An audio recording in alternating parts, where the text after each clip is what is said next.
To mark the 200th anniversary of the founding of the town of Greece, the Greece Historical Society presents a Bicentennial Snapshot. Each week, we take a look at a particular aspect of Greece history. This week, we consider the Onödowá'ga, or the Seneca. Onödowá'ga means people of the Great Hill. They have always lived in western New York. The town of Greece is on their land.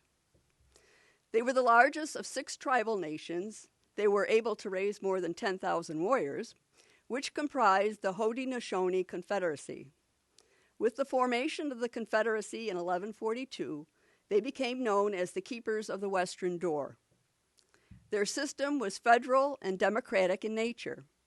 The 5 or 6 individual tribes handled their own affairs, but those tribes came together to form an overarching government to address issues of common importance.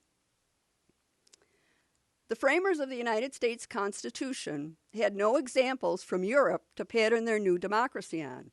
They just didn't exist. But they were familiar with those of indigenous nations, particularly the Haudenosaunee or Iroquois Confederacy. In 1987, the 200th anniversary of the Constitution, the United States Senate passed a resolution which acknowledged the contribution of the Haudenosaunee Confederacy of Nations to the development of the United States Constitution. Furthermore, the resolution acknowledged the historical debt which the United States owes to the Haudenosaunee and to other indigenous nations for the demonstration of enlightened democratic principles of government. Braddock Bay and its neighboring ponds was a land of great natural resources, with fish, waterfowl, and game such as beaver, mink, muskrat, raccoons, otters, and marsh rabbits. During the warmer seasons, Native Americans camped by the shores of the bay and ponds, attracted by the plentiful fish and game, and to gather cranberries from the bogs of the suitably named Cranberry Pond. Their farm included the site where Grandview Heights is located today.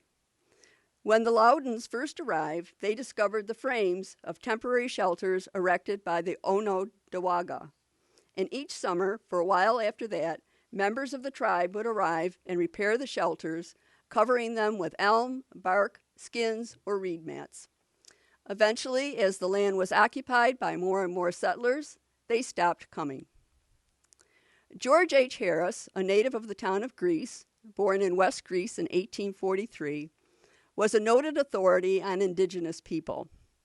The Senecas, who made him an honorary member of the Wolf Clan, called him the Pathfinder in admiration for his efforts to trace old native trails and aboriginal settlements.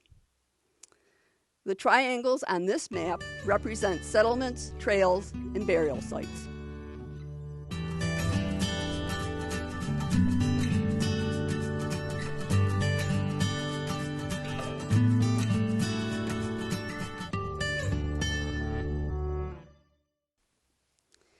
Here is an historical marker for one of those sites.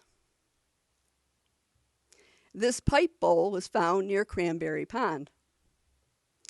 You can read more about the early indigenous people and anthropological findings in the Greece Historical Society publication, 8 Miles Along the Shore. Thanks for joining us this week. Next time we look at the Hincher family, the first European settlers west of the Genesee River. This is Maureen Whalen, inviting you to join us next Tuesday for another Bicentennial Snapshot presented by the Greece Historical Society. Want to learn more from the Greece Historical Society and Museum? Then click that subscribe button for more content and hit that bell icon to get notified when there's more Bicentennial Snapshots. You can visit us on the web at GreeceHistoricalSociety.org. You can find us on Facebook at Greece Historical Society. You can follow us on Twitter at GreeceNYHistory, and you can stop in at the Greece Historical Society at 595 Long Pond Road.